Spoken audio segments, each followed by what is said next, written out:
আসসালামু আলাইকুম রহমতুল্লাহ। কথা শোনা যাচ্ছে কিনা একটু জানাবেন।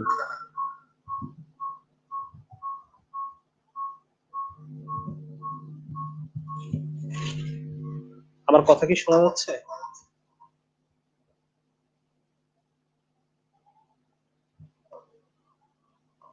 যারা শুনতে পাচ্ছেন একটু জানাবেন, বা কোনো ইকো ইকো হচ্ছে কিনা বা ভয়েস ক্লিয়ার আছে কিনা এগুলো একটু মেহরবানি করে জানাবেন।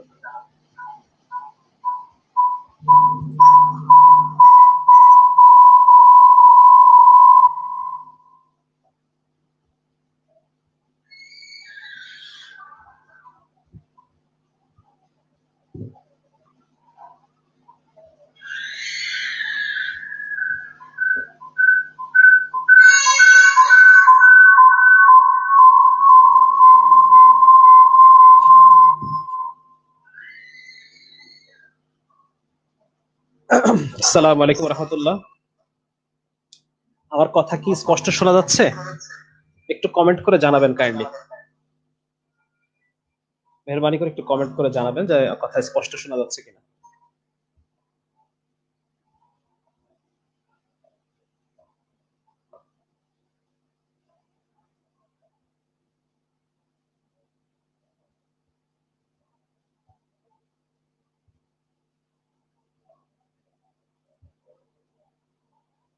আচ্ছা, কোনো এক্সট্রা কোনো শব্দ বা কোনো ইয়ে হচ্ছে কিনা,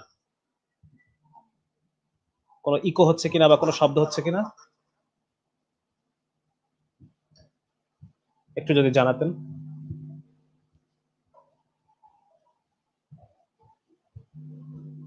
আচ্ছা, আলহামদুলিল্লাহ।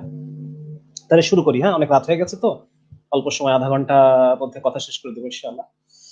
তো মূলত আজকে লাইভে আসার কারণ হচ্ছে যে গতদিন আমাদের মুশফিকুর রহমান মিনার ভাইয়ের ওয়ালে আমাদের একটা লাইভ ছিল কুরবানির উপরে, কুরবানির বিভিন্ন অ্যাসপেক্টের উপরে আমাদের কথা ছিল।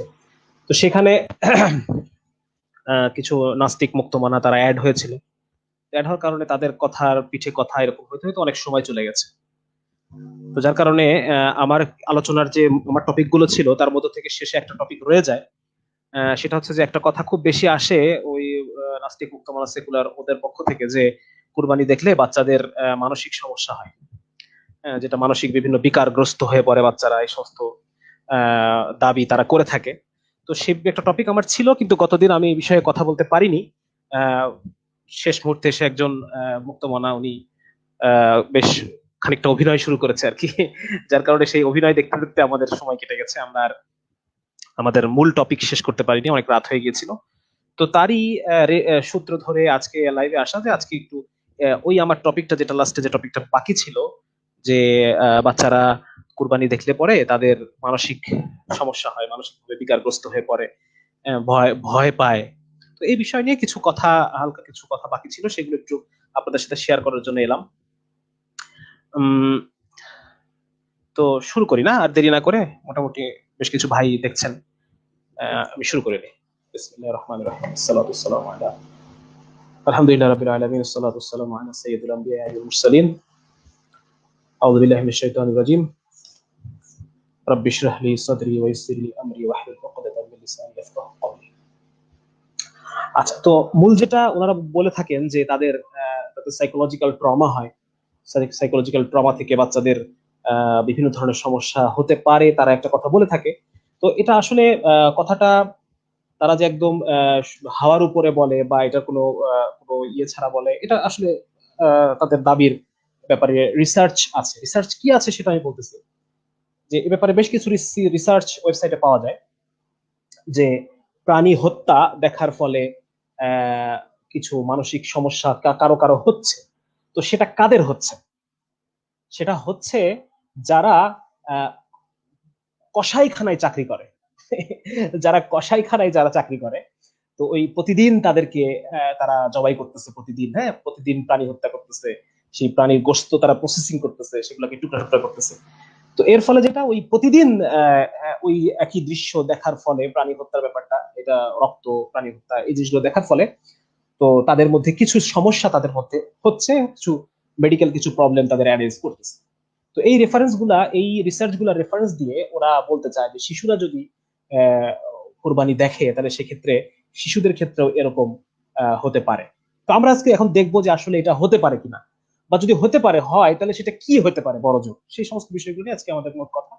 তো একটা স্ক্রিন আমি এখানে শেয়ার দিয়েছি, আপনারা দেখতে পাচ্ছেন হয়তো স্ক্রিনটা, যে মূলত দুইটা অসুখের কথা এখানে খুব ফ্রিকুয়েন্টলি আসে। একটা অসুখ হচ্ছে আমরা বলি পিটিএসডি বা post trauma stress syndrome, post traumatic stress syndrome বলি আমরা এটাকে। এটা হচ্ছে একটা অসুখ যেটার কথা তারা বলতে চায় আর কি, post traumatic stress syndrome, PTSD.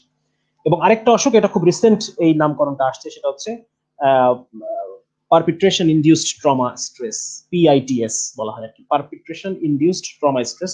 তো আমরা দেখবো যে এই দুটো অসুখই আমরা দেখবো যে এই দুটো অসুখই আসলে কখন হয় বা কখন হয় না, বা কুরবানি বছরে একবার কুরবানি দেখার দ্বারা এই অসুখ হওয়ার সম্ভাবনা আছে কিনা, এই সমস্ত বিষয়গুলো আমরা একটু দেখতে চাচ্ছি। আচ্ছা, তো একটা স্ক্রিন আমি এখানে শেয়ার করেছি, আমি সেই স্ক্রিনটা যাচ্ছি, আপনারা একটু লক্ষ্য করবেন আমার কথাগুলো। খুব অল্প সময় আমাদের লাইভ, বেশিক্ষণ হবে না, ইনশাআল্লাহ আমরা এটা শেষ করে ফেলবো।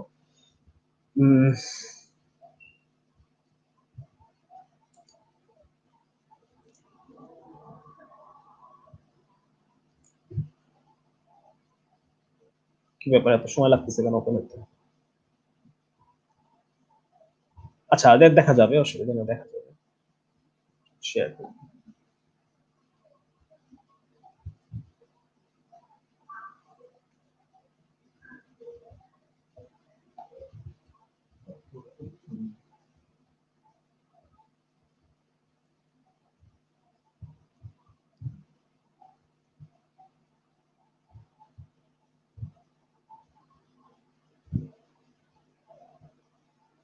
এই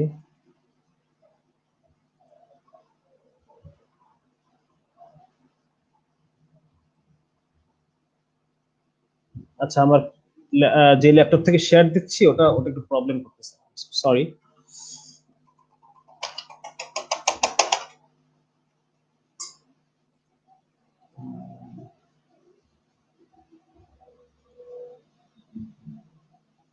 আচ্ছা, এই যে আমি এখন স্ক্রিনে যেই স্ক্রিনটা দেখা যাচ্ছে, আপনারা দেখতে পাচ্ছেন কিনা? একটা স্ক্রিন আমি শেয়ার করেছি এখানে, আপনারা দেখতে পাচ্ছেন হয়তো, যে এটা হচ্ছে trauma and stress related disorder. এটা অনেক দুটো দুটো ক্রাইটেরিয়া, মানে দুইটা ইন্টারন্যাশনাল ক্রাইটেরিয়া আছে। একটাকে বলা হয় আইএসডি 10, আইএসডি 10 মানে ইন্টারন্যাশনাল ক্লাসিফিকেশন অফ ডিজিজ আর কি, যেটা। তো সেটা একটা একটা ক্লাসিফিকেশন আছে ওদের, আরেকটা আছে হচ্ছে ডিএসএম এর ক্লাসিফিকেশন, ডায়াগনস্টিক ক্রাইটেরিয়া 5, মানে ফিফথ ভার্সন। তো ওখানে সেখানে ও ক্লাসিফিকেশন করেছে আর কি। তো আমরা একটু দেখবো যে ওই যে ওদের যে ক্রাইটেরিয়া গুলো, যে ক্লাসিফিকেশনের যে ক্রাইটেরিয়া আছে ওদের, সেই ক্রাইটেরিয়া অনুযায়ী এটা মানে এটা এই অসুখটা কি, এটা এটা অসুখটা কেমন হয় আমরা একটু দেখবো। জাস্ট একটা ক্রাইটেরিয়া দেখবো, একটা ক্রাইটেরিয়া এ। দেখেন এখানে অনেকগুলো ক্রাইটেরিয়া আছে, ক্রাইটেরিয়া এ, তারপর হচ্ছে ডায়াগনস্টিক ক্রাইটেরিয়া এ। এই ক্রাইটেরিয়া ফুলফিল হতে হবে, ঠিক আছে। এই ক্রাইটেরিয়ার মধ্যে একটা ক্রাইটেরিয়া অবশ্যই থাকতে হবে। বি একটা ক্রাইটেরিয়া আছে, বি এর মধ্যে একটা থাকতে হবে, পাঁচটার মধ্যে একটা থাকতে হবে। তারপর হচ্ছে সি একটা ক্রাইটেরিয়া আছে, সি এর সাতটার মধ্যে দুইটা ক্রাইটেরিয়া ফুলফিল হতে হবে। ডি আছে একটা একটা কথা আছে, ডি ডি এর মধ্যে সাতটার মধ্যে দুইটা ফুলফিল হতে হবে, সি এর দুইটার মধ্যে একটা থাকতে হবে। ই আছে, ই এর ছয়টার মধ্যে দুইটা থাকতে হবে।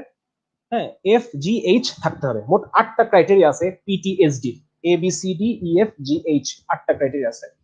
তার মধ্যে এর পাঁচটার মধ্যে একটা থাকতে হবে, বি এর ছয়টার মধ্যে একটা একটা থাকতে হবে, বি এর, যদি ভুল না হই, এর পাঁচটার মধ্যে একটা থাকতে হবে, বি এর পাঁচটার মধ্যে একটা থাকতে হবে, সি এর দুইটার মধ্যে একটা থাকতে হবে, ডি এর সাতটার মধ্যে দুইটা থাকতে হবে, ই এর ছয়টার মধ্যে দুইটা থাকতে হবে। হ্যাঁ, আর FGH তিনটার মধ্যে তিনটাই থাকতে হবে। তো তার মানে বুঝতে পারতেছেন যে আটটা ক্রাইটেরিয়া আমার ফুলফিল হতে হবে এখানে। আটটা ক্রাইটেরিয়া যখন একসাথে হবে তখন সেটাকে আমরা আমরা ডাক্তাররা আমরা এটাকে বলবো যে এটা ক্লিনিক্যালি ইম্পর্টেন্ট। হ্যাঁ, মানে এখন এটা একটা অসুখ, এখন এটাকে আমার চিকিৎসা করতে হবে। যদি আটটা ক্রাইটেরিয়া যদি ফুলফিল হয়, তার মধ্যে আমরা দেখলাম একের মধ্যে, এর মধ্যে পাঁচটার মধ্যে একটা, বি এর পাঁচটার মধ্যে একটা, সি এর দুইটার মধ্যে একটা, ডি এর সাতটার মধ্যে দুইটা, ই এর ছয়টার মধ্যে দুইটা ক্রাইটেরিয়া থাকতে হবে। এতগুলো ক্রাইটেরিয়া ফুলফিল হওয়ার পরে যে আমরা এটাকে একটা অসুখ বলবো, এবং এটাকে একজন ডাক্তার ক্লিনিক্যাল কনসিডারেশন করবেন যে না এখন এটা চিকিৎসা করার মতো অবস্থা খারাপ হয়েছে, এখন এটা চিকিৎসা করতে হবে। আদারওয়াইজ এই ক্রাইটেরিয়া ফুলফিল হয়ে যখন ডিজিজ শর্ত যখন ফুলফিল হবে না, তখন এটাকে আমরা কোনো ডিজিজ বলবো না, কোনো অসুখ বলবো না। দেখেন 1 নম্বরে দেখেন ক্রাইটেরিয়া এ তে দেখেন, ক্রাইটেরিয়া এর মধ্যে দুটা কথা বলা আছে যে যদি পার্সন, যে মানুষটার অসুখটা হবে, সে যদি তার যদি মানে মৃত্যু যদি সে দেখে, expose to death, the person expose to death, threatened death, অথবা মৃত্যু ভয় তাকে দেখানো হয়েছে, মানে সে নিজেই ভিকটিম, অথবা actual or threatened serious injury, তাকে সিরিয়াস ইনজুরি করা হয়েছে অথবা সে সিরিয়াস ইনজুরির ভয় দেখানো হয়েছে, actual or threatened sexual violence, তাকে হয় তার সেক্সুয়াল ভায়োলেন্স তার সাথে করা হয়েছে অথবা সেক্সুয়াল ভায়োলেন্সের ভয় তাকে দেখানো হয়েছে। দেখেন মানে 1 নম্বর হচ্ছে হয় তাকে এই কয়েকটা জিনিসে ডেথ, ইনজুরি, সেক্সুয়াল ভায়োলেন্স, এই 3টা জিনিসের হয় তাকে ডিরেক্ট এক্সপোজার হইতে হবে, তার নিজেকে ভিকটিম হইতে হবে, অথবা 2 নম্বর হচ্ছে তাকে উইটনেস করতে হবে, এই 3টা জিনিসের একটা তাকে চোখে দেখতে হবে। তাহলে এই দুটার একটা না হলে পরে তখন তার ক্রাইটেরিয়া এ ফুলফিল হয়েছে বলে আমরা বলবো, ক্রাইটেরিয়া এ তার হয়েছে বলে আমরা এটা ধারণা করি। 2 নম্বর দেখেন এই একটা দেখেন, এটা হলো 2 3 নম্বর হচ্ছে অথবা ইনডিরেক্টলি যদি তার কোনো ক্লোজ রিলেটিভ এইগুলোর সম্মুখীন হয়, যে কয়টা মানে আমরা যে কয়টা সমস্যার কথা আমরা বললাম, কোনো ক্লোজ, তার যদি কোনো নিকট আত্মীয় বা ক্লোজ কোনো রিলেটিভ যদি এই কয়েকটা হয় সে নিজেই সরাসরি ভিকটিম হয় অথবা সে এর ইনজুরি মানে হুমকি তাকে দেওয়া হয়, অথবা আরেকটা জিনিস বলা হচ্ছে দেখেন repeated or extreme indirect exposure to aversive details of the events usually in the course of professional duties, professional কোনো ডিউটি করার সময় যখন আর কি যখন সে এক্সপোজ হবে, this does not include indirect non professional, যেমন ধরেন ফর এখানে কথাটা বলতেছি, যেমন ধরেন এটা একজন নার্স, সে একটা কিছু দেখলো, মানে প্রফেশনাল এক্সপোজার যেটাকে বলা হচ্ছে যে একজন নার্স তার সামনে একটা অ্যাক্সিডেন্টের পেশেন্ট আসলো, বা এই ধরনের কোন এক্সপোজার যখন হবে, মানে প্রফেশনাল এক্সপোজারের কথা বলা হচ্ছে, তো সেই ক্ষেত্রে এই 4টা পয়েন্টের মধ্যে একটা পয়েন্ট থাকতে হবে। এখন তাহলে আপনারাই আমাকে বলেন যে একটা গরু কুরবানি দেখা হচ্ছে, তাহলে সেই ক্ষেত্রে এই 4টা পয়েন্টের মধ্যে সে পড়লো কিনা, একটা গরু কুরবানি এই 4টা পয়েন্টের মধ্যে পড়লো কিনা, না এই গরুটা তার নিকটাত্মীয়, এখন অবশ্য যারা গরুকে নিকটাত্মীয় মনে করে তাদের কথাবার্তা আলাদা, না সে নিজে মানে নিজে সে ইয়ে করতেছে, হ্যাঁ মানে এই 4টার মধ্যে কোনোটার মধ্যে পড়লো না, হ্যাঁ না তার নিকটাত্মীয়, না সে নিজে, না তাকে হুমকি দেওয়া হচ্ছে, কোনো কিছু এর মধ্যে পড়লো না। তো যার কারণে এটা বোঝা যাচ্ছে যে এটা আসলে 1 নম্বর হচ্ছে যে এটা মানে প্রায় অসম্ভবের মতো, এটা মানে অসুখটা যে হবে একটা বাচ্চার, যে এটা একটা বছরে একটা গরু কুরবানি দেখার দ্বারা, আমি আগেই বলছি যে রিসার্চ কিন্তু আছে, রিসার্চ আছে কিসে, যে সেটা হচ্ছে আপনার যারা বুচার হাউসে কাজ করে, যারা কসাইখানায় কাজ করে, দেখা যাচ্ছে যে সব মাসের পর মাস বা বছর বছর তারা বছরের মধ্যে তারা এটা দেখতেছে, দেখার ফলে দেখা যাচ্ছে একটা পর্যায়ে তাদের কিছু কিছু কিছু তাদের মানসিক কিছুটা সমস্যা তাদের হতে পারে। হ্যাঁ, তারা যে বলতেছে যে আমাদের সন্তানরা তারা সাইকোলজিক্যাল ট্রমার মধ্যে পড়ে যাবে, ট্রমাটিক তাদের ডিজিজ হয়ে যাবে, মানে ব্যাপারটা আসলে এরকম না। আরেকটা জিনিস আমরা দেখি সেটা হচ্ছে যে ডেনমার্কের, আমি রিসার্চটা একটু বের করতে চাচ্ছি তাহলে আপনাদের জন্য আরো ধরতে সুবিধা হতো, একটা রিসার্চ আছে যে ডেনমার্কের এলবর্গ শহরে একটা হাই স্কুলে 2006 সালে, মানে একটা অ্যাসেম্বলি ছিল, একটা একটা ইয়ে ছিল আপনার স্কুল কি বলে, স্কুলের বার্ষিক ক্রীড়া প্রতিযোগিতা জাতীয় কিছু একটা ছিল, তো সেখানে একদম সবার সামনে ভরা মজলিসে এক বয়ফ্রেন্ড তার গার্লফ্রেন্ডকে ছুরি দিয়ে চাকুক দিয়ে তাকে হত্যা করে ফেলে, একদম সবার চোখের সামনে খুঁচায় খুঁচায় মেরে ফেলে স্কুলের বার্ষিক অনুষ্ঠানের ভরা মজলিস।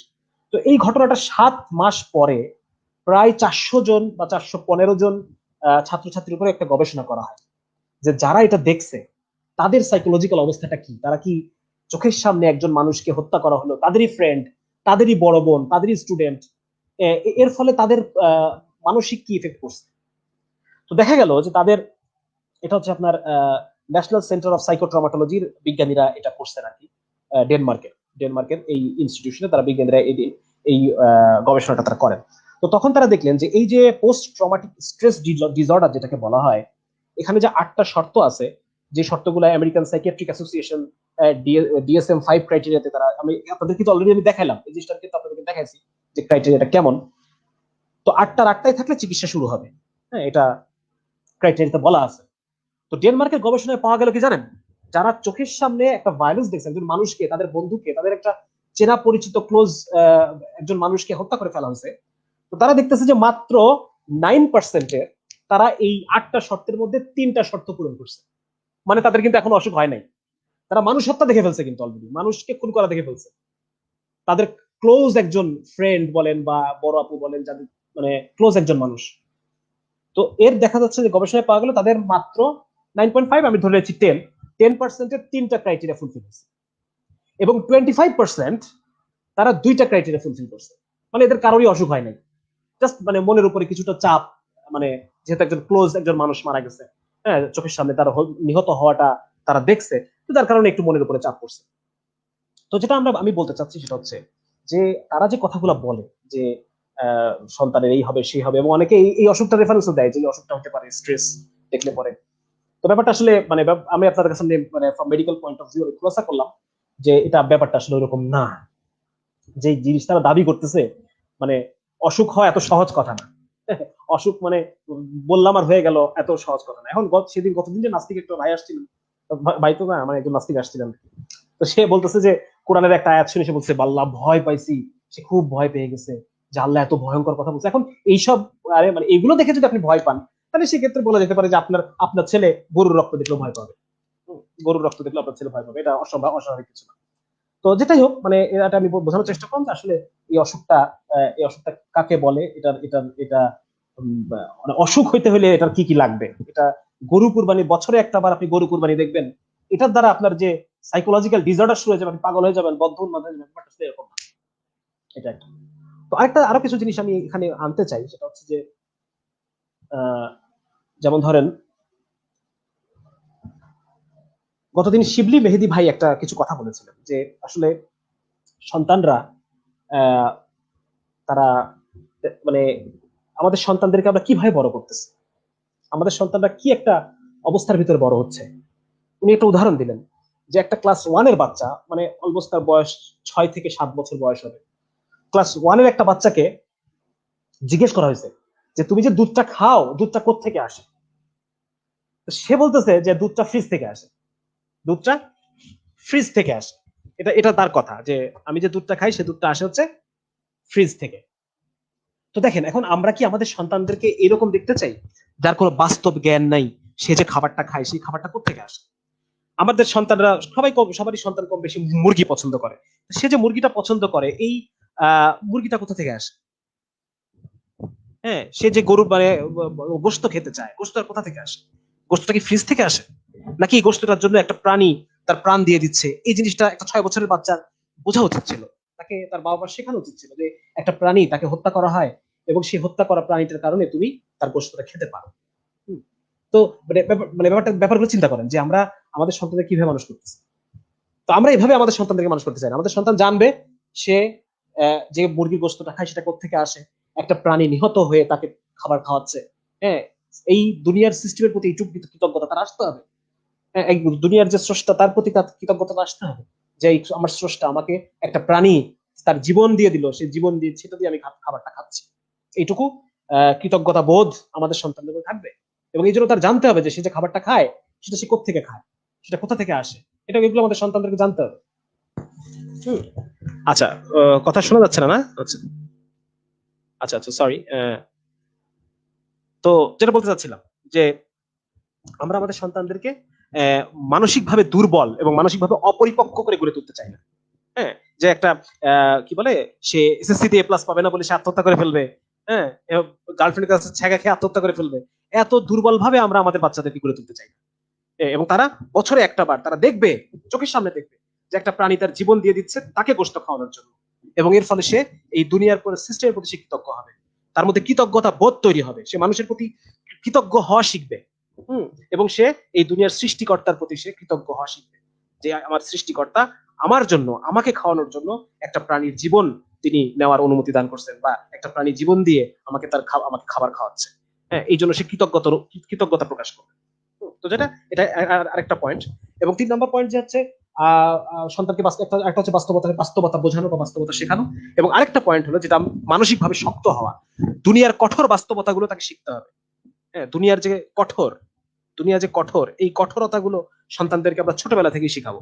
হ্যাঁ, যে আহ বাস্তবতা গুলো যেমন এই, এখন তো আমরা বাবারা সময় দিতে পারি না, আমি এটা খুব বলি যে বাবারা সন্তানদেরকে সময় দিবেন, কারণ বাবাদের কাছ থেকে সন্তান বাস্তবতা শিখে, দুনিয়ার কঠোর বাস্তবতা শিখে। হ্যাঁ, দুনিয়ার সবাইকে যে বিশ্বাস করা যাবে না, এগুলো তো কঠোর সত্য, তাই না? বলে মৃত্যু একটা কঠোর বাস্তবতা। হ্যাঁ, মনে করেন যে আমার সন্তান, ফর এক্সাম্পল আমার একজন নিকট আত্মীয় মারা গেল, বা আমার সন্তানের দাদা, আল্লাহ তাকে হায়াত দারাজ করুক, আরো দেখা যাচ্ছে যে আল্লাহ তালা যখন নিয়ে গেল, কথার কথা, তো আমার সন্তান দেখবে না যে এটা এটা হচ্ছে মৃত্যু, এটা এটা হচ্ছে মৃত্যু, এটা কঠোর বাস্তবতা।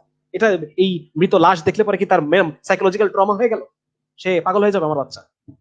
এবং দেখা যাচ্ছে যে গতদিন একজন একটা স্ট্যাটাস দিচ্ছে, সে বলতে চাচ্ছে যে যে বাচ্চারা ইয়ে দেখে, মানে মুসলমানরা গরু কুরবানি করে, তাদের ঘরের বাচ্চারা একটু পাগল পাগলাটে টাইপ হয়ে যায়, তারা ইঁদুর মেরে ফেলে, ছিন্ন ভিন্ন করে ইঁদুর মেরে ফেলে, তারা টিকটিকির মাথা চায়, গিফট হিসেবে টিকটিকির মাথা চায়। হ্যাঁ, এরকম কিছু কথাবার্তা তারা বলতেছে আর কি। তো ব্যাপারটা কি তাই আসলে কি এরকম হয়ে যায়? আমরা কি ছোটবেলা থেকে তো আমরা কুরবানি দেখছি, আমাদের কি এরকম হয়ে গেছি আমরা? হ্যাঁ, বছরে একবার আমরা কুরবানি করি। হ্যাঁ, এটা আপনি যদি রিসার্চারের খুব বড় জোর এটা আনতে পারেন, যারা প্রতিদিন কসাইখানায় যারা করে, তাদের কিছু মানসিক প্রবলেম হচ্ছে, তাদের ঘুম হচ্ছে না, ইনসোমনিয়া হচ্ছে, এটা এটা হইতে হইতে পারে, এটা এটা হইতেই পারে, এটা এমন অস্বাভাবিক কিছু। কিন্তু বছরে একটা বার কুরবানি আমি দেখবো, আমার সন্তান দেখবে, এটার ফলে একদম নিশ্চিন্ত থাকে, যে ফলে কোনো ধরনের কোনো মানসিক প্রভাব এর মধ্যে পড়ার কোনো সম্ভাবনা নেই। বরং যেটা হবে সেটা হচ্ছে সন্তান শক্ত, শক্ত হবে, মানসিক ভাবে শক্ত হবে, অল্পতে ভেঙে পড়বে না। আমরা আমাদের সন্তানদেরকে মানসিক ভাবে শক্ত দেখতে চাই। হ্যাঁ, শক্ত দেখতে চাই। এবং আরেকটা বিষয় হচ্ছে যেটা আমাদের ক্ষেত্রে ঘটে, সেটা হচ্ছে যে কুরবানি হচ্ছে আমাদের একটা ইবাদত। হ্যাঁ, একটা প্রেয়ার। কুরবানি আমাদের কি বলেন, এটা আমাদের একটা প্রেয়ার, একটা ইবাদত। এবং এটা অনেক অনেক রিসার্চ অলরেডি, যারা আমাদের অলরেডি নিউরো সায়েন্সে, নিউরো বায়োলজিতে, অলরেডি নিউরো সায়েন্সে একটা একটা আলাদা ফিল্ড তৈরি হয়েছে, আপনারা জানেন কিনা, যেটা সাইকোলজিতে প্র্যাকটিক্যাল ব্যবহার করা, মানে প্র্যাকটিক্যাল ইমপ্লিমেন্টেশন করা হচ্ছে, সেটা হচ্ছে রিলিজিয়াস কোপিং। যারা যে কোনো ট্রমা বা যে কোনো স্ট্রেসের মধ্যে পড়ে, তাদেরকে রিলিজিয়াস, মানে ধর্মীয় দিক থেকে তাদেরকে অ্যাডজাস্ট করার চেষ্টা করা হয় জীবনের সাথে, রিলিজিয়াস কোপিং মেথড বলা হয় এটাকে। হ্যাঁ, তো সেখান থেকে ওই রিলিজিয়াস কোপিং মেথড থেকে একটা নিউরো সায়েন্সের একটা আলাদা একটা একটা ইয়ে ডেভেলপ করছে, সেটার নাম বলা হয় যে রিলিজিয়াস নিউরোবায়োলজি। মানে ধর্মীয় উপাসনার দ্বারা, ধর্মীয় প্রার্থনার দ্বারা, নামাজের দ্বারা, এগুলোর দ্বারা ব্রেনে কি ধরনের ইফেক্ট পড়ে, এগুলো নিয়ে গবেষণা হচ্ছে। আমি যদি আপনাদেরকে একটা রিসার্চ দেখাতে চাই, এটা নিয়ে অনেক রিসার্চ আছে, তার মধ্যে দু একটা যদি দেখাই, আপনারা একটা আইডিয়া হবে যে আসলে ব্যাপারগুলো কি। একটু আমি আপনাদেরকে দেখাই। কথা তো এখন শোনা যাচ্ছে না? কথা ক্লিয়ার না মোটামুটি? আচ্ছা আচ্ছা, সরি, আমি ইন্টারনেট কানেকশন পাচ্ছে না আমার। আচ্ছা, তো একটা রিসার্চ আমি দেখাই আপনাদেরকে, তাহলে বোঝা যাবে। অনেকগুলো আছে, আপনারা দেখতে পাবেন এখানে যে যদি সমস্যা হচ্ছে, একটু নেট প্রবলেম হচ্ছে।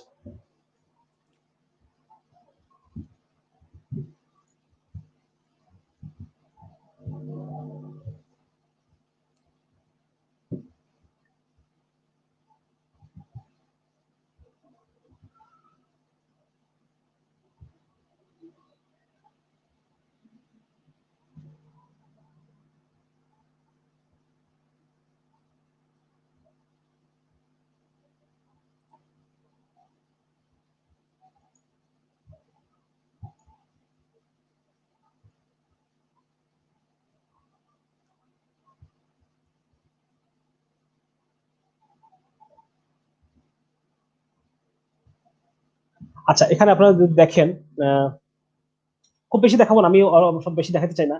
এটা এখানে দেখেন তিনটা রিসার্চ পেপার আমি ডাউনলোড করছি। একটা হচ্ছে রিলিজিয়াস নিউরোসায়েন্স রিসার্চ আর্টিকেল আর কি এগুলো।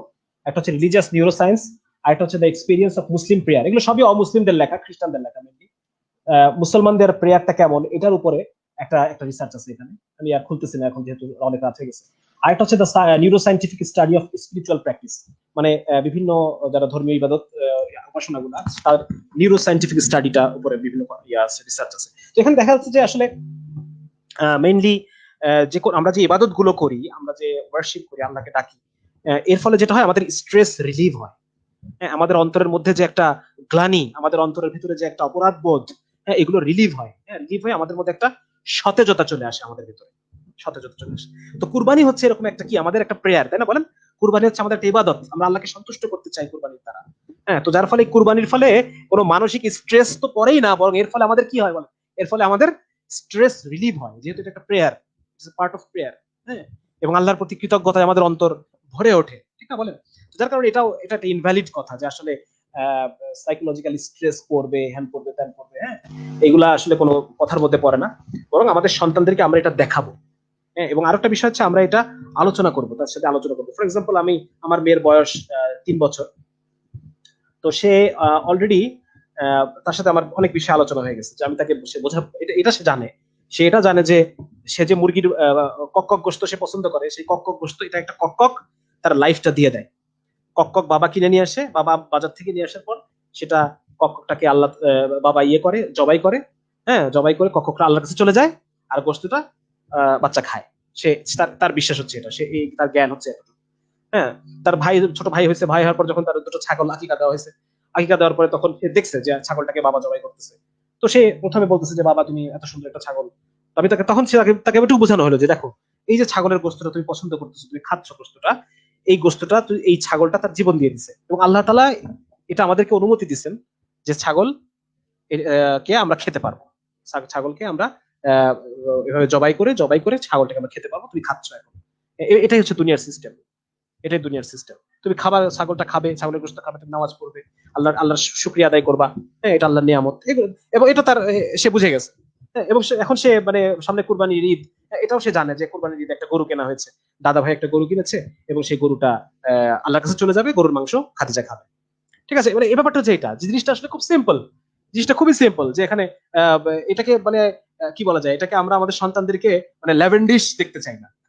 ফর এক্সাম্পল, আমি উদাহরণ দিই আপনাকে একটা। সেদিন আমি আমার চোখের সামনে একটা পেপারের একটা ইয়ে পড়লো, একটা পেপারের স্ক্রিনশট।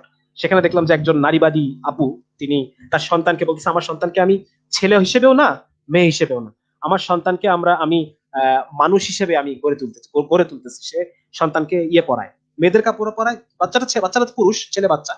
তো ছেলেকে সে মেয়েদের কাপড় পরায়, ছেলেদের কাপড় পরায়, মাথায় ফুল দিচ্ছে একটা দেখলাম। আবার ছবি তুলছে যে মানে ছেলেকে নিয়ে রান্না টান্না করতেছে, মানে সে চেষ্টা করতেছে ছেলে যেন নিজেকে পুরুষও মনে না করে, আবার মেয়েও মনে না করে, ছেলেটা যেন একটা ইয়ে হিসেবে গড়ে ওঠে, মানে কি বলে এটাকে, জেন্ডার নিউট্রাল হিসেবে বাচ্চাটা যেন গড়ে ওঠে, এটা তার চেষ্টা। তো এই ছেলেটা পরবর্তীতে কি হবে বলে, সে নিজে পুরুষ পুরুষ না মেয়ে এটা সে আইডেন্টিফাই করতে পারবে না। আমরা বুঝতেছি যে তার ফেট কি হবে, আলটিমেটলি দেখা যাচ্ছে সে হয়তো একটা ছেলের প্রেমে পড়বে, পড়ে সে দেখা যাচ্ছে। তো ব্যাপারটা হচ্ছে যে আমাদের সন্তানদেরকে আমরা তো দুনিয়া সম্পর্কে অজ্ঞ, কার্টুনের মধ্যে মগ্ন, কার্টুন দেখে দেখে একটা মাথার মধ্যে একটা কি বলে, একটা কল্পিত জগৎ তার তৈরি হয়ে গেছে, হ্যাঁ, সুপারম্যান আসবে, হ্যাঁ, নবিতার কি বলে, ডোরেমন এসে নবিতার সবকিছু সমাধান করে দিয়ে যাবে, নিজের থেকে আমি কিছু সমাধান করতে পারবো না, ডোরেমন এসে আমার সমাধান করে দিয়ে চলে যাবে। তো এই যে একটা কল্পিত জগৎ, হ্যাঁ, একটা ল্যাভেন্ডিশ মার্কা একটা বাচ্চা, এগুলোকে আমরা চাই বলেন?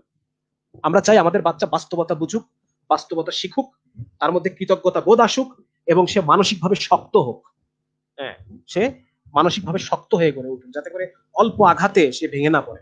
ফর এক্সাম্পল, আমরা যখন মেডিকেল সায়েন্স পড়তে গেছি, মেডিকেল সায়েন্স পড়তে যাওয়ার পর প্রথম ফার্স্ট ইয়ারে যখন ওই ব্লাড, মানে আমরা যে রক্তের যে পরীক্ষাগুলো আপনারা করেন না, এই পরীক্ষাগুলো আমরা আমাদের ল্যাবে করে করে শিখি ফার্স্ট ইয়ারে। তো সেই সময় দেখা যাচ্ছে রক্ত টানতে গিয়ে অনেক মেয়েই তারা মাথাটা ঘুরে পড়ে যাচ্ছে, মাথা ঘুরে পড়ে যাচ্ছে। অনেক মেয়ে দেখা যাচ্ছে 10টা মেয়ে আছে, তো টপ টপ করে 3-4টা পড়ে গেল। এরকম ঘটে আর কি। অনেক ছেলেও আছে যে মাথাটা ঘুরে শুয়ে থাকে, কাছে কিছুক্ষণ শুয়ে থাকে, মানে রক্ত দেখলে পরে মাথা ঠিক রাখতে পারে না। তো পরবর্তীতে দেখেন কি আজীব ব্যাপার। তো এরকম চলতে থাকলো, আমরা দেখতে থাকলাম, দেখতে দেখতে দেখতে সবাই তো এই পরীক্ষাগুলো করেই পরে পাশ করছে। তো করতে হয়েছে এই পরীক্ষাগুলো করে ধীরে ধীরে সব ঠিক হয়ে গেছে, এগুলো কোনো বিষয়ই না। হ্যাঁ, এমনকি যখন ফোর্থ ইয়ারে যখন আমরা ফরেন্সিক মেডিসিনে আমরা যখন ওই লাশ কাটা দেখতে গেছি, লাশ কাটা দেখতে ঢাকা মেডিকেলে গেছি, তখন মেয়েদের চাপে আমরা ছেলেরা পিছনে চলে এসেছি। মানে মেয়েরাই লাশ কাটা দেখতেছে, একদম উপর হয়ে দেখতেছে যে কি বলে এটাকে, যে মানে ছেলেরাই চান্স পাচ্ছি না, পরে ছেলেরা উপরে এক টেবিলের উপর ওইটা দাঁড়ায় আমার পরে দেখলাম আর কি। তো ব্যাপারটা হচ্ছে এইটা, যে এটা বিষয়টা হচ্ছে এরকম। হ্যাঁ, হ্যাঁ, মানে জিনিসটা নিয়ে আহ, বাচ্চাদের সাইকোলজিক্যাল ট্রমা হয়ে যাবে, হ্যাঁ, মানে এত ভয়ের কিছু নাই, বা এত কি বলে এটাকে, এত ওভার রিয়াক্টের কিছু নাই। মানে তারা তো ইসলামের ব্যাপারগুলো আসলেই তারা ওভার রিয়াক্ট করে, হ্যাঁ, সেকুলার বা নাস্তিকরা ইসলামের যে কোনো বিষয়ে ওভার রিয়াক্ট করে। তো সেটাই করতেছে অ্যাজ ইউজুয়াল, যেটা তারা করে থাকে আর কি। তো বেসিক্যালি কুরবানির যে বিষয়টা, এই বিষয়টার আহ, এটা এটা আমাদের সন্তানদেরকে ছোটবেলা থেকে আমাদের শিখাইতে হবে, যেটা হচ্ছে বিষয়। হ্যাঁ, আল্লাহ তাআলা তার সন্তুষ্টির জন্যই আমরা কুরবানি করতেছি, আল্লাহ খুশি হবেন। এটা আল্লাহ তাআলাই বানাইছেন, এই প্রাণীটাকে কে বানাইছে, এটা আল্লাহ বানাইছেন। এবং আল্লাহ তাআলা খুশি হবেন এই প্রাণীটা যদি তার নামে আমরা উৎসর্গ করি। ফর এক্সাম্পল, আমরা একজন বিখ্যাত নাস্তিক লেখিকা, ইন্ডিয়া প্রবাসী, আমরা দেখলাম যে উনি বলতেছেন যে স্ট্যাটাস দিচ্ছেন একটা যে গড, তোমরা হে মানুষ তোমরা ইয়ে খাইবা খাও, কি বলে, গোস্ত খাইবা খাও আমার নামে না। এটা তো উল্টা হয়ে গেল, গোস্ত খাইবা খাও আমার নামে না, দেবদেবীর নামে খাও, অমুকের নামে খাও, আমি বানাইছি প্রাণী, খাইলে আমার নামে খাইবা। মানে ব্যাপারটা তো হওয়া উচিত ছিল এটাই, যে আমি আমি প্রাণী, এই গরুটাকে আমি বানাইছি, এই গরুটাকে যদি তোমার হত্যা করতে হয় তাহলে সেটা শুধুমাত্র আমার নামে করতে পারবা, আর কারো নামে পারবা না। হ্যাঁ, এবং শুধু মানে আমার খুশির জন্যই করতে পারবা, আমার খুশির জন্যই তুমি গরুটাকে খাইতে পারবে, এছাড়া অন্য কারো উদ্দেশ্যে, অন্য কোনো উদ্দেশ্যে তুমি এই একটা প্রাণ তুমি নিতে পার, নেওয়ার কোনো অধিকার রাখো না। যেহেতু এটাকে আমি বানাইছি, অতএব আমি যদি অনুমতি দিই তাহলে খেতে পারবো, এছাড়া খেতে পারবো। ব্যাপারটা তো হওয়া ছিল এটাই। একজন একজন গড, একজন খোদা, যিনি সর্বশক্তিমান, যিনি পরাক্রমশালী, হ্যাঁ, যিনি কি বলে সবকিছুর উপরে তিনি কন্ট্রোল করেন, সবকিছুকে তিনি শাসন করেন, শাসক খোদা যিনি, তিনি, তার কথা তো এটাই হওয়া উচিত। এখন যদি যদি আমরা অন্যান্য ধর্মের কথা বলতে চাই, আসলে বলা ঠিক না, তখন সেক্ষেত্রে ব্যাপারটা অন্যরকম হয়ে যাবে, যে যেই খোদা করে না কো ফোসফাস, মারে না কো ঢুস ঢাস, হ্যাঁ, ওই রকম খোদা যদি হয় তাহলে সেক্ষেত্রে সে বলতেই পারে যে আমার নামে খাও না, অন্য অন্য অন্যজনের নামে খাও, আমার নাম নিও না। এনিওয়ে, ব্যাপারটা হচ্ছে এটা, মানে মোট কথা আজকে লাইভে আসার উদ্দেশ্য এটাই, আর কোনো বেশি উদ্দেশ্য না। এখন আপনাদেরকে আমি একটা ছবি দেখাই, সাইকোলজিক্যাল ট্রমা, তো সাইকোলজিক্যাল ট্রমার একটা ছবি দেখাই, তাহলে পরে ব্যাপারটা আরো সুন্দর হবে আমাদের আলোচনাটা।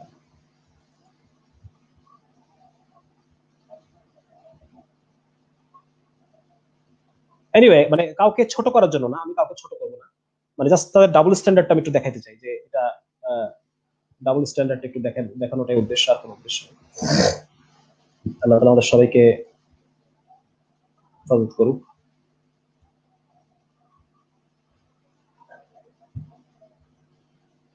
জাস্ট এক পলকের জন্য আপনাদেরকে দেখাবো, হ্যাঁ, আমরা এটা বেশিক্ষণ রাখবো না। আচ্ছা, তো আহ,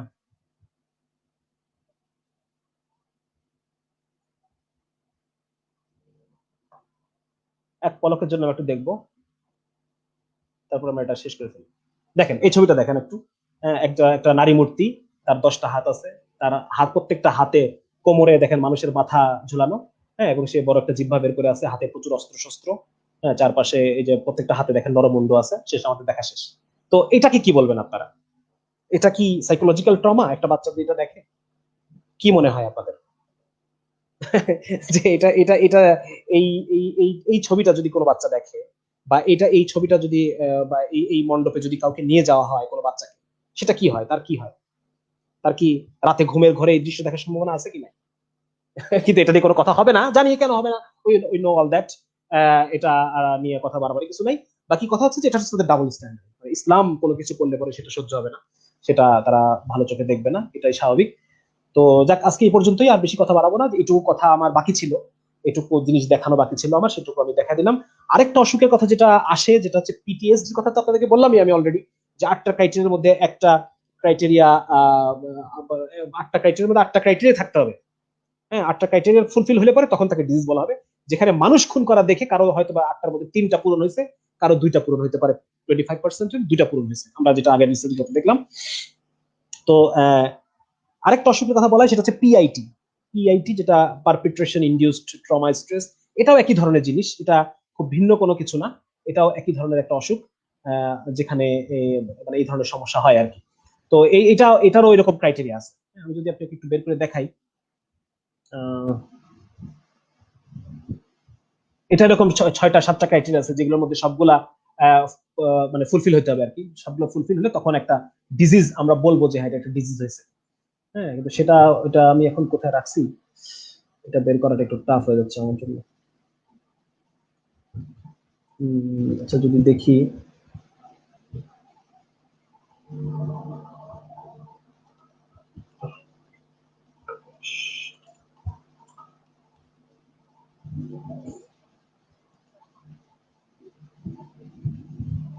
ও আচ্ছা, এখন পাচ্ছি না জিনিসটা, হ্যাঁ, যেটা আমি রেখে গেছিলাম ওইটা এখন আমি পাচ্ছি না, সরি, আমি দেখাতে পারতেছি না। এটা আমি মানে ডাউনলোড না করে করে রাখি নাই, স্ক্রিনটাই দেখাবো আপনাদেরকে। আচ্ছা, এটা ওই যে হয়, মানে এটা হয় কাদেরকে, যারা ওই ইয়েতে যারা কাজ করে, হ্যাঁ, যারা আপনার হচ্ছে ওই কসাইখানাতে যারা কাজ করে, ওদের ক্ষেত্রে এই ধরনের কিছু সমস্যা তাদের দেখা যায়, এরকম অনেক রিসার্চ অবশ্য আছে, এই ধরনের অনেক রিসার্চ আছে যে যারা প্রতিদিন যারা মার্কেটে যারা দেখতেছে ওই জবাই করা দেখে ওদের এই অসুখটা ওদের হয়। হ্যাঁ, এটারও অনেকগুলো ক্রাইটেরিয়া আছে, এদেরও 7টা 8টা ক্রাইটেরিয়া আছে যেগুলো ফুলফিল হওয়ার পরে যে আমরা সেটাকে একটা ডিজিজ হিসেবে ক্লিনিক্যালি আমরা সেটাকে গুরুত্ব দেই, এর আগ পর্যন্ত সেটাকে খুব একটা গুরুত্ব দেওয়া হয় না। তো যাই হোক, আজকে আমাদের এই পর্যন্তই, আর বেশি কথাবার্তা বলার কিছু নেই। মোটামুটি এইটুকু আলোচনা গতদিন বাকি ছিল যেটা আচ্ছা। আর এই আপনারা যারা আমার গতকালকের আলোচনা শুনছেন, মানে মিনার ভাইয়ের ওখানে যে আলোচনাটা হয়েছে ওটা যেটা যারা শুনছেন এবং আজকেরটাও যারা শুনলেন, যদি কোনো প্রশ্ন থাকে আপনারা একটু কমেন্টে করেন, আমি যতটুকু পারি বলে দিয়ে চলে যাই। বেশিক্ষণ না, জাস্ট 5 মিনিট, 5 থেকে 10 মিনিট। যদি কোনো প্রশ্ন থাকে কুরবানির আপনার ইয়েটা কি বলে এটা, মানে আমার কতদিনের আলোচনা, নৈতিক দিক এবং আজকের যে কথা, এটা থেকে যদি কোনো কারো থাকে, কোনো আলোচনা থাকে, 5 থেকে 10 মিনিট আপনারা একটু আলোচনা করতে পারেন, প্রশ্ন করতে পারেন ইনশাআল্লাহ। আচ্ছা, কোষ্ঠী পাথর 3 এটা ইনশাআল্লাহ বই মেলাতে, আল্লাহ চাইলে বই মেলাতে পাবো ইনশাআল্লাহ।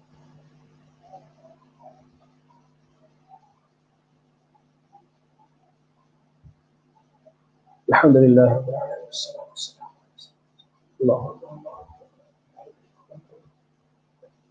আচ্ছা, আরেকটা জিনিস আপনাদের একটু বলে নেই এই ফাঁকে, যেহেতু আপনাদের পাওয়া গেছে, সেটা হচ্ছে যে গতদিন আমি আমি একটা একটা ফোরামে আমি কথা বলি মাঝে মধ্যে।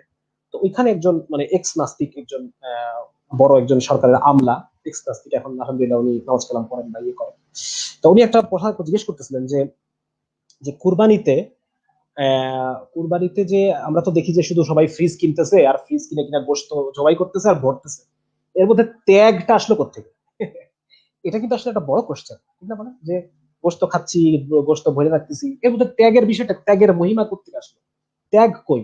আমরা তো সব খালি ভোগের উপরে আছি, ত্যাগ তো নাই। তো এটা একটা খুব চমৎকার প্রশ্ন কিন্তু উনি করছেন। হ্যাঁ, ভদ্রলোক এখন মাসাল্লাহ 5 ওয়াক্ত নামাজ কালাম পড়েন, বেশ ভালো মানুষ। তো উনি প্রশ্নটার উত্তরটা মোটামুটি এভাবে আমরা দিতে পারি, সেটা হচ্ছে যে কুরবানি এটার উদ্দেশ্য হলো যে ইব্রাহিম আলাইহিস সালাম যেরকম তার সবকিছু আল্লাহর জন্য ত্যাগ করে দিয়েছেন, সবকিছু। হ্যাঁ, আল্লাহ তালা যখন যেটা আল্লাহ তালা বলছেন, তার পরীক্ষা যেভাবে আল্লাহ নিচ্ছেন, উনি সব পরীক্ষাতেই লাভবাহিক, উনি সব পরীক্ষাতেই একমাত্র আল্লাহর রাজি করা, রাজি এবং খুশিকে উনি প্রাধান্য দিচ্ছেন। উনি ঘর ছাড়ছেন, বাড়ি ছাড়ছেন, নিজের দেশ ছাড়ছেন, পরিবার ছাড়ছেন, হ্যাঁ, নিজের সন্তানকে আল্লাহর জন্য ছেড়ে দিচ্ছেন, নিজের স্ত্রীকে আল্লাহর জন্য ছেড়ে দিচ্ছেন। তাই না বলেন? মানে উনি আল্লাহর জন্য ত্যাগের যে কি নমুনা, কি চরম পরাকাষ্ঠা, সেটা ইব্রাহিম আলাইহিস সালাম দেখাইছেন। তো আমরা প্রতি বছর এই কাজটা করার মাধ্যমে আমরা ইব্রাহিম আলাইহিস সালামের ত্যাগটাকে স্মরণ করি। হ্যাঁ, কোরআন কয়জন পড়ে দেখেন? 95% মুসলমান কোরআন কোরআন কি বলতেছে এটাই বুঝে না, তাই না বলেন? এটা এটা কিন্তু বুঝে না 95% মুসলিম। তো যদি কুরবানিটা না থাকতো তাহলে ইব্রাহিম, দেখুন ফর এক্সাম্পল, কথা কথা যদি আমি বলি যে কোরআনের ভিতরে অনেক ঘটনা আছে যেগুলা 95% মুসলমান জানে না। যেমন সূরা বাকারাতে একটা ঘটনা কিন্তু উল্লেখ করা আছে যে হচ্ছে সেখানে ওই যে একটা একটা মানুষ মারা যায়, পরে একটা গরু কুরবানি করতে বলা হয়, গরুর একটা গোস্তের টুকরা মাংসের গায়ে বা ওই মৃত লাশের গায়ে ছুঁড়ে মারে, পরে সে আল্লাহ তাআলা তাকে প্রাণ ফিরায় দেয়, দেওয়ার পরে সে নিজের খুনির নামটা বলে আবার মারা যায়, তাই না? এটা ঘটনা। কিন্তু এই ঘটনা এই 100 ভাগ মুসলমানের মধ্যে কয়জন জানে আপনি বলেন? হ্যাঁ, গুনলে পরে দেখা যাচ্ছে 95% মুসলমান কিন্তু ঘটনাটা জানে না। তো ইব্রাহিম আলাইহিস সালামের কুরবানির বিষয়টা ওইরকমই একটা বিষয় হয়ে যাইতো যদি প্রতি বছর আমরা এই কুরবানিটা না করতাম। মানে ইব্রাহিম আলাইহিস সালামের স্মরণটা কিন্তু আমাদের মধ্যে থাকতো না। আর ইব্রাহিম আলাইহিস সালামের স্মরণটা কেন ইম্পর্টেন্ট? ইব্রাহিম আলাইহিস সালামের স্মরণটা ইম্পর্টেন্ট এই কারণে যে ইব্রাহিম আলাইহিস সালাম হচ্ছেন এক নম্বর তো উনি আমাদের মুসলিম জাতির পিতা, এবং জাতির পিতা তো উনি আর এমনি এমনি হয় নাই, সেটা হচ্ছে আল্লাহ তাআলার জন্য যে কোনো হালতে যে কোনো জিনিস কুরবানি করার জন্য তৈরি হয়ে গেছে, রেডি হয়ে গেছে। তো এটা আমাদের জন্য একটা শিক্ষা, আমরা প্রতি বছর এই শিক্ষাটা আমাদের মধ্যে পুনর্জাগরিত করি যে আমরাও আল্লাহ তাআলার জন্য যে কোনো জিনিস কুরবানি করার জন্য নিজেদেরকে তৈরি করার একটা শিক্ষা, তৈরি করার একটা প্র্যাকটিস আল্লাহ তাআলা কিন্তু আমাদের জন্য চালু করছেন। যেহেতু উনি তার খলিল, তার বন্ধু ইব্রাহিম আলাইহিস সালামের এই আমলটাকে আল্লাহ পছন্দ করছেন, নিজের সন্তানকে কুরবানি করার জন্য প্রস্তুত হয়ে গেছেন, এই প্রস্তুতিটা আল্লাহ তাআলা, প্রস্তুত হয়ে যাওয়া, এই বিষয়টা আল্লাহ তাআলা পছন্দ করছেন।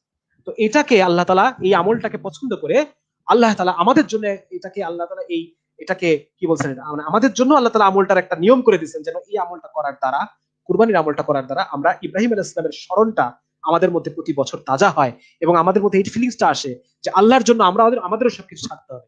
এটাই হচ্ছে ত্যাগের মহিমা। আমরা বলি না যে কোরবানি ত্যাগের মহিমা, এটাই হচ্ছে ত্যাগের মহিমা, ত্যাগের স্মরণ। এই মাধ্যমে আমরা স্মরণ করি। কিন্তু যেটা হয়ে গেছে আমাদের, এটা আসলে পুরোপুরি ভোগের একটা বিষয় হয়ে গেছে, বরং ব্যাপারটা এরকম ছিল না। এটা আমাদের উচিত ছিল যেটা আমরা সবাইকে নিয়ে আমরা এই আনন্দটা উদযাপন করবো।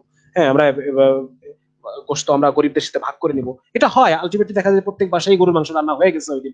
বিশেষ করে গ্রামের দিকে তো এটা খুব ভালো মতো হয়। এটা 3 ভাগের 1 ভাগ গোশত তারা পাঠায় দেয় মসজিদে, সেখান থেকে আবার প্যাকেট প্যাকেট হয়ে যে যে বাসায় কুরবানি হয় নাই সেখানে সেখানে চলে যায়। তো এটা খুব সুন্দরভাবে গ্রামের দিকে হয়। শহরের দিকে আমরা চেষ্টা করি শহরের দিকে গরিব মানুষের কাছে যেন গোশত পৌঁছায়, এটা আমরা চেষ্টা করি ইনশাআল্লাহ। নিজে যতটুকু খাবো তার চেয়ে আরেকজনকে বেশি খাওয়ানোর জন্য চেষ্টা করি ইনশাআল্লাহ। এটা আমার ত্যাগ হবে, আমার পক্ষ থেকে ত্যাগ। আল্লাহকে দেখাবো আমরা, জানলাম আমি ত্যাগ করলাম। 2 দিন বেশি গোশত খাইতে পারতাম, এই 2 দিনের গোশত আমি আরেকজন মানুষকে দিয়ে দিলাম। তো এইরকম ইনশাআল্লাহ আমরা চেষ্টা করি। ত্যাগের মহিমা বিষয়টা আসলে কি, আর আরো একটা বিষয় আছে মাল খরচ করা, টাকা পয়সা খরচ হচ্ছে, হ্যাঁ, নফসের খায়সাত ত্যাগ, এবং কয়েকটা বিষয় ত্যাগ করার আছে এখানে। এটা এটা আমাকে করে দেখাইতে হবে। 1 নাম্বার হচ্ছে যে ভাই দাম কত, এই যে একটা প্রাউড ফিল করা যে আমার গরুর দাম সবচেয়ে বেশি, এই বিষয়টা ত্যাগ করার বিষয় আছে, এটা এটা ত্যাগ করবো আমরা। ইব্রাহিম আলাইহিস সালাম তো অত বড় বড় ত্যাগ আল্লাহ তাআলা আমাদের করতে বলে নাই। আল্লাহ তাআলা আমাদেরকে বলতেছেন যে তুমি এই সমস্ত জিনিস নফসের খায়সাত ত্যাগ করো, নফসের বড়াই ত্যাগ করো। হ্যাঁ, এই যে নফসের যে প্রতিযোগিতা, দুনিয়ার প্রতিযোগিতা, মানে লৌকিকতার প্রতিযোগিতা, এইগুলো ত্যাগ করো। তো কুরবানি কিন্তু এই বিষয়টা কিন্তু আমাদেরকে শিক্ষা দেয়, যদি আমরা এটা পালন করি না। এটা করার চেষ্টা করবো ইনশাল্লাহ, হ্যাঁ, যাতে করে আমরা কুরবানির এই ত্যাগের মহিমা স্মরণ করার সাথে সাথে আমরা নিজেরাও আল্লাহর কাছে কিছু ত্যাগ দেখাইতে পারি, যে আল্লাহ আমাদের আমরাও ত্যাগ করলাম, লৌকিকতা ত্যাগ করলাম, আমরাও এই হামবরা অহংকার ত্যাগ করলাম, আমরাও লৌকিকতার প্রতিযোগিতা ত্যাগ করলাম। এই ধরনের বিষয়গুলো যেন আমরা আল্লাহকে দেখাইতে পারি। আচ্ছা, আরেকটা হচ্ছে জবাই করার বিষয়ে। হ্যাঁ, জবাই করার বিষয়, আচ্ছা, হালাল হবে এটা আমাকে জিজ্ঞেস করেন না, এটা কোনো ওলামা হযরতকে জিজ্ঞাসা করেন, ইনশাআল্লাহ ওনারা একদম সহি বিষয়টা আপনার সামনে উঠে দিতে পারবে। আমি বললে পরে এটা ইয়ে হয়ে যাবে, এটা আসলে কমপ্লিট একটা অ্যান্সার হবে না। হ্যাঁ, এটা আমরা মেনটেন করি সবসময় যে সাতজনের জন্য হালাল ইনকামের হয়। এটা ওলামায়ে কেরামের কাছে আপনারা জিজ্ঞেস করেন, আলেমদের সাথে সম্পর্ক তৈরি করেন, প্রশ্নের উত্তর জেনে নেন, এটা আপনার জন্য একটা বিরাট অ্যাসেট হবে। একজন আলেমের সাথে সম্পর্ক, এটা একটা সম্পদ, নিজের জন্য একটা সম্পদ। আচ্ছা, আরেকটা হচ্ছে যে জবাইয়ের বিষয়টা, হ্যাঁ, এটা হচ্ছে অবশ্যই জবাইয়ের বিষয়টা নিয়ে, এটা নিয়ে স্বতন্ত্র রিসার্চ আছে। হ্যাঁ, রিসার্চটা যদিও আমাদের মুসলিমই একটা কান্ট্রি, মিশরের রিসার্চ আছে এটা নিয়ে, সৌদি আরবের রিসার্চ আছে, বিভিন্ন জায়গায় রিসার্চ আছে, এবং সায়েন্টিস্টরাই রিসার্চ গুলো করছেন। এখন মুসলিম সায়েন্টিস্ট বলে হয়তো অন্যরা নাস্তিক টাস্তিক এরা যে হয়তো বা এটাকে অতটা গ্রহণ করবে না, কিন্তু আমাদের কাছে এটা ইম্পর্টেন্ট। সেটা হচ্ছে যে যারা নিউরো সায়েন্টিস্টরা যারা এটা উপর গবেষণা করছেন, তারা দেখছেন যে গরু কুরবানি করার দ্বারা কিভাবে গরুটার মৃত্যু হয়। এটা আমি আপনাদেরকে একটু বলে নেই যাতে সুন্দর হবে জিনিসটা। আপনারা উটের নহর করা দেখছেন? উটকে নহর করে কিভাবে, যে ওই ছোট্ট একটা করে কেটে দেয়, খুব দ্রুত একটা ছোট্ট কেটে দেয়, আর রক্ত সব বের হয়ে পড়ে যায়। আপনারা দেখছেন বোধহয় অনেকেই, নাহলে পরে ইউটিউবে দেখে নেবেন কিভাবে। উটকে কিন্তু ফেলায় জবাই করে না, গরুকে যেভাবে ফেলায় জবাই করে, উটকে ফেলায় জবাই করে না। উটকে কিভাবে করে, উটকে ওই উট দাঁড়ায় থাকে উটের মতো, আর একটা চাকু দিয়ে উটের এখানে একটা বড় ভেইন আছে, জাস্ট ভেইনটা, আর্টারিটা কেটে দেয়। খুব সম্ভবত ওটা আর্টারি, নট ভেইন, আর্টারিটা কেটে দেয়। রক্তের গতি দেখে বোঝা যায় ওটা আর্টারি। তো আর্টারিটা কেটে দেওয়ার ফলে সব রক্ত বের হয়ে চলে আসে, রক্তগুলো সব পড়ে যায়। তো কুরবানি করলে পরে যেভাবে প্রাণীটা মারা যায়, সেটাকে আমরা বলি সে শকে মারা যায়। শক, SHOCK, শক। শক কাকে বলে এটা একটু শুনুন। শক হচ্ছে যখন শরীরের রক্তের পরিমাণ কমে যায়, রক্তের পরিমাণ, মোটা দাগে শক বলতে বোঝা যায়। শকের অনেকগুলা প্রকার আছে, তার মধ্যে একটা প্রকার হচ্ছে হাইপোভলিউমিক শক। হ্যাঁ, আমি বলতেছি প্রসঙ্গে স্পাইনাল কর্ড ইনজুরির বিষয়ে আমি আসতেছি। হাইপোভলিউমিক শক, এটা মানে হচ্ছে হাইপো মানে কম, ভলিউম মানে আয়তন। মানে মনে করেন সাপোজ আপনার দেহে 5 লিটার রক্ত আছে, এখন 5 লিটারের মধ্যে 3 লিটার তিন লিটার রক্ত বের হয়ে গেল, তাহলে আপনার শরীরে শক ডেভেলপ করছে।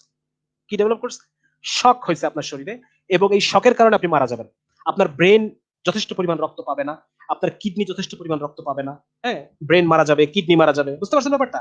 যে শরীরের রক্ত, আপনার যদি শরীর থেকে কোনোভাবে 5 লিটার রক্তের মধ্যে 3 লিটার বের হয়ে যায়, তাহলে পরে আপনি শকে মারা যাবেন। এবং শকে মৃত্যুটা কি রকম হয় আপনারা জানেন? যাদের প্রেশার লো হয়ে যায়, আপনারা দেখছেন প্রেশার লো হওয়ার লোক দেখছেন? যাদের প্রেশার লো হয়ে যায়, অনেকের হয়তো আপনাদের প্রেশার লো হওয়ার অসুখও আছে। প্রেশার যাদের লো হয় তাদের দেখা যায় যে মাথাটা হালকা হয়ে যায়, মাথাটা শূন্য হয়ে যায়। হ্যাঁ, সে মাথাটা ঘুরে পড়ে যায়। খেয়াল করছেন তো? যাদের প্রেশারটা লো হয়ে যায়, নর্মালি আমাদের রক্তে প্রেশার কত থাকে? 120/80 আমাদের প্রেশার থাকে রক্তে। কিন্তু যাদের প্রেশার লো হয়ে, ধরেন সাপোজ ফর এক্সাম্পল 80/50 হয়ে গেছে, হ্যাঁ, তখন দেখা যাচ্ছে যে মাথাটা চক্কর দিয়ে উঠছে, মাথাটা হালকা হয়ে গেছে, সে মাথাটা ঘুরে পড়ে গেছে। তো শকে যখন কেউ চলে যায়, তখন তার মাথায় এরকম একটা হালকা হয়ে যায়, মাথা হালকা একটা সেন্সেশন তার সে ফিল করে। তো একটা প্রাণীকে যখন আপনি জবাই করবেন বা নহর করবেন, তখন যেটা হয় তার শরীরের সমস্ত রক্ত বের হয়ে যায়, শরীরের সমস্ত রক্ত বের হয়ে যায়, এবং রক্ত বের হয়ে যাওয়ার ফলে দুইটা জিনিস সে ফিল করে। একটা জিনিস ফিল করে তার মাথার মধ্যে সে হালকা হয়ে যায়, এই অনুভূতি সে ফিল করবে, যেটা আপনি লো প্রেশার হলে ফিল করেন। মাথাটা হয়ে যাবে হালকা, এবং সে ওই যে গলার যে কাটা, যে জায়গাটা, যে গলাটা কাটা হলো তার, ওই কাটা জায়গায় সে একটা কাটার ব্যথা অনুভব করতে থাকে। মানে এটা যে খুব প্রচন্ড ব্যথা তা কিন্তু না। আপনার শরীরে যদি হাত কেটে যায়, আপনার এই হাতের জায়গাটা একটা টনটনে একটা ব্যথা থাকে না, টনটনে একটা ব্যথা থাকে, আপনি সহ্য করতে পারেন না? পারেন না? সহ্য করতে পারেন। নর্মালি মনে করেন হাত কেটে গেল বা পা কেটে গেল, তখন কি আপনারা ব্যথার ওষুধ খান? তা কিন্তু খান না। হ্যাঁ, একটু যেটুকু ব্যথা, ওইটুকু ব্যথা সহ্য করা যায়। তো ঠিক ওই প্রাণীটার ক্ষেত্রেও এক নাম্বার হচ্ছে যে তার ওই জবাই করার জায়গায় যে ব্যথাটা, শার্প একটা পেইন, ওই ব্যথাটা সে ফিল করে, এবং তার মাথাটা হালকা হয়ে যায়। এছাড়া অন্য কোনো ব্যথা সে ফিল করে না, এবং মাথা হালকা হয়ে আস্তে আস্তে আস্তে আস্তে সে ওই মৃত্যুর কোলে ঢলে পড়ে। হ্যাঁ, মানে ওই কি বলে, অনেকটা অনেকটা ঘুমের মতো চলে আসে, মানে ঘুম টাইপ চলে আসে, অজ্ঞান হয়ে যায় প্রাণীটা, অজ্ঞান হয়ে অজ্ঞানের মধ্যে সে মারা যায়। আমার কথাটা বুঝতে পারছেন আপনারা সবাই? যে অজ্ঞানের মধ্যে তার মৃত্যু হয়। হ্যাঁ, যার কারণে দেখা যাচ্ছে যে ওই কাটা জায়গার যে ব্যথা, ওই কাটা জায়গার ব্যথাও সে ফিল করে না। কাটা জায়গার ব্যথাও তার তার ফিল করার কথা না, কারণ ব্রেন কিন্তু অফ হয়ে গেছে, ব্রেন পর্যাপ্ত রক্ত পায় নাই, রক্ত না পাওয়ার কারণে ব্রেনটা অফ হয়ে গেছে, শাটডাউন হয়ে গেছে। ঠিক যেরকম হাইপার টেনশন হলে পরে আপনি মাথা ঘুরে পড়ে যান, সরি হাইপোটেনশন, মানে রক্তের প্রেশার কমে গেলে যেরকম ব্রেন অফ হয়ে যায়, মাথা ঘুরে মানুষ পড়ে যায়, ওই রকম ওই গরুর ব্রেনটা ওই সময় অফ হয়ে যায়, এবং সে ওই কাটার ব্যথাটুকু সে পায় না। ওই অজ্ঞান অবস্থার ভিতরে তার মৃত্যু হয়ে যায়। এই জন্য কুরবানির যে প্রসেসটা আমরা যেটা কাটি, আমরা হচ্ছে তার ইয়ে কাটি, তার আহ, তার ভেইন কেটে ফেলি, হ্যাঁ, আর্টারি কেটে ফেলি, আর্টারি, জুগুলার ভেইন, আর্টারি মার্টারি সব কেটে যায়, তার উইন্ড পাইপ যেটা শ্বাস নালীটা কেটে যায়। হ্যাঁ, এবং আরেকটা জিনিস খুব জরুরি জিনিস, সেটা হচ্ছে যে কসাইরা যে একটা খোঁচা দেয়, আপনারা জানেন যে কসাইরা একটা ছুরি দিয়ে একটা খোঁচা দেয়, এই খোঁচার ফলে যেটা হয়, তার এই খোঁচার ফলে গরু সিভিয়ার পেইন পায়, সিভিয়ার পেইন। আমাদের ইসলামী জবাইয়ের যে সিস্টেম, সেখানে পশুর ব্যথার কথা কিন্তু আমি বলে ফেলছি, কিন্তু ছুরি দিয়ে কসাইরা যে খোঁচাটা দেয়, এই কসাইয়ের এই খোঁচাটা আপনারা দিতে দিবেন না। কারণ এই খোঁচা দেয় কেন ওরা? যাতে গরুটা তাড়াতাড়ি মরে, এই জন্য ওরা এই খোঁচাটা দেয়। এবং খোঁচা দেওয়ার ফলে যেটা হয়, তার যে মানে মেরুদণ্ড, যেটা মেরুদণ্ডের ভিতরে আমাদের স্পাইনাল কর্ড থাকে, ওই স্পাইনাল কর্ডটা ওরা কেটে দেয়। স্পাইনাল কর্ডটা কেটে দিলে যেটা হয়, সারা শরীরে দেখবেন ওই খোঁচাটা দেওয়ার ফলে গরুটা থরথর করে কেঁপে ওঠে, থরথর করে কাঁপতে থাকে। তার মানে তার প্রচন্ড ব্যথা হইতে থাকে ওই স্পাইনাল কর্ডে যদি কেউ আঘাত করে। হুম, আপনারা যাদের এই অসুখ আছে আপনারা জানেন যে কারো যদি ডিস্ক, মানে কারো বাবা বা মায়ের যদি ইয়ে অসুখ থাকে, ডিস্ক প্রোল্যাপস যেটাকে আমরা বলি, মানে ওই স্পাইনাল কর্ড থেকে কিছু কিছু নার্ভ বের হয়, ওইখানে চাপ পড়ে, মানে নার্ভের উপরে চাপ পড়লে বা কি পরিমাণ কঠিন ব্যথা হয়, এটা আমরা এই সমস্ত রোগী দেখলে বুঝতে পারি, যে শার্প পেইন হয় এবং এটা কন্টিনিউয়াস পেইন চলতে থাকে। তো ওই খোঁচাটা দেওয়ার ফলে গরুটার অনেক কষ্ট হয়, তার শরীরটা থরথর করে কেঁপে ওঠে এবং তার প্রচুর কষ্ট হতে থাকে। যার কারণে কসাইকে আপনারা কখনোই ওই খোঁচাটা দিতে দেবেন না। ওই খোঁচাটা যদি না দেওয়া হয়, তাহলে গরুটা একদম অজ্ঞান হয়ে সুন্দরভাবে মারা যাবে, কোনো ব্যথাই সে অনুভব করতে পারবে না। প্রথম অবস্থায় একটু ব্যথা অনুভব করবে, রক্ত বের হয়ে গেলে ব্রেনটা যখন অফ হয়ে যাবে, সে আর ব্যথা অনুভব করতে পারবে না। যার কারণে এটা আপনারা একটু খেয়াল রাখবেন, যাতে গরুটাকে ওই খোঁচাটা কসাইরা যেন দিতে না পারে। আগে নিশ্চিত করে দিবেন যে কোনো খোঁচাখুচি করবেন না, জবাই করে দিব, গরু মরবে, ঠান্ডা হবে, এরপর হাত দিবেন, আগে আগে কোনো খোঁচাখুচি করবেন না। হ্যাঁ, মোটামুটি এই, হ্যাঁ, সায়াটিকার, হ্যাঁ সায়াটিক একটা অসুখ আছে যেখানে নার্ভ চাপ খায়, প্রচুর ব্যথা হয়। হ্যাঁ, আরেকটা অসুখ আছে পিএলআইডি বলি আমরা, পিএলআইডি হলে পরে নার্ভ চাপ খায়, প্রচুর ব্যথা হয়, প্রচুর পরিমাণ ব্যথা হয়। তাই থেকে আমরা বুঝতে পারি যে নার্ভ যদি চাপ খায়, তো সেক্ষেত্রে কত ব্যথা হতে পারে। যার কারণে ওই খোঁচাটা আপনারা কখনোই অ্যালাউ করবেন না, ইনশাআল্লাহ। আচ্ছা, অনেক কথা বলে ফেললাম, আর কথা বলবো না ইনশাআল্লাহ। আমাদের আজকে লাইভের এখানে সমাপ্তি, আমার জন্য সবাই দোয়া করবেন। দরখাস্ত। আসসালামু আলাইকুম ওয়া রাহমাতুল্লাহি ওয়া বারাকাতুহু।